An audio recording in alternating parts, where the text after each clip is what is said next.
ഒരു 90+ ഏജുള്ള വ്യക്തി വളരെ കോൺഫിഡൻ്റ് ആയിട്ട് ഓടി എക്സസൈസോ ചെയ്ത് ഇങ്ങനെ പോവാണ് വിദേശത്ത്.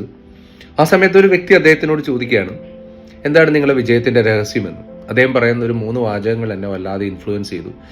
ലൈഫ് ഈസ് വെരി ബ്യൂട്ടിഫുൾ എന്നാണ് അദ്ദേഹം ആദ്യം പറഞ്ഞിട്ടുള്ളത്. അദ്ദേഹത്തിൻ്റെ ജീവിതത്തിനോടുള്ളൊരു കാഴ്ചപ്പാടാണ് അദ്ദേഹം പറയുന്നത്. എൻ്റെ ലൈഫ് ഇങ്ങനെ ആയിപ്പോയി എന്നൊരിക്കലും അദ്ദേഹം ചിന്തിക്കാറില്ല. അതുകൊണ്ട് തന്നെ വളരെ പോസിറ്റീവായിട്ടുള്ള ഒരു പ്രസൻസ് അദ്ദേഹത്തിന് നൽകുന്നു എന്നത്. രണ്ടാമത് അദ്ദേഹം പറഞ്ഞിട്ടുള്ളത് ലൈഫ് ഈസ് മൂവ്മെൻറ്റ്സ് എന്നാണ്. നമ്മളെപ്പോഴും എന്തെങ്കിലും ചെയ്തുകൊണ്ടിരിക്കണം, എന്തെങ്കിലും പ്രവൃത്തി ചെയ്തുകൊണ്ടിരിക്കണം. ഈ പ്രായത്തിലും ഞാൻ ചാരുകസേരയിൽ ഇരിക്കുകയല്ല, എന്നാൽ കഴിയുന്ന രീതിയിൽ പ്രവൃത്തി ചെയ്തുകൊണ്ടിരിക്കുക എന്നുള്ളതാണ്. മൂന്നാമത്തെ കാര്യം, I have A best coach എന്നാണ്. എനിക്ക് നല്ല വീക്ഷണങ്ങൾ, നല്ല കാഴ്ചപ്പാടുണ്ടായി തന്ന ഒരു വലിയ കോച്ച് എനിക്കുണ്ടായിരുന്നു. ഈ 3 ചോദ്യങ്ങൾ ഞാൻ നിങ്ങളോട് ചോദിക്കാൻ ആഗ്രഹിക്കുകയാണ്. നിങ്ങളുടെ വീക്ഷണങ്ങൾ, നിങ്ങൾ എന്താണ് ചെയ്തുകൊണ്ടിരിക്കുന്നത്, നിങ്ങൾക്കും ഒരു കോച്ച് ഉണ്ടോ എന്നുള്ളത്, ഒരു മെൻറ്റർ ഉണ്ടോ എന്നുള്ളത്.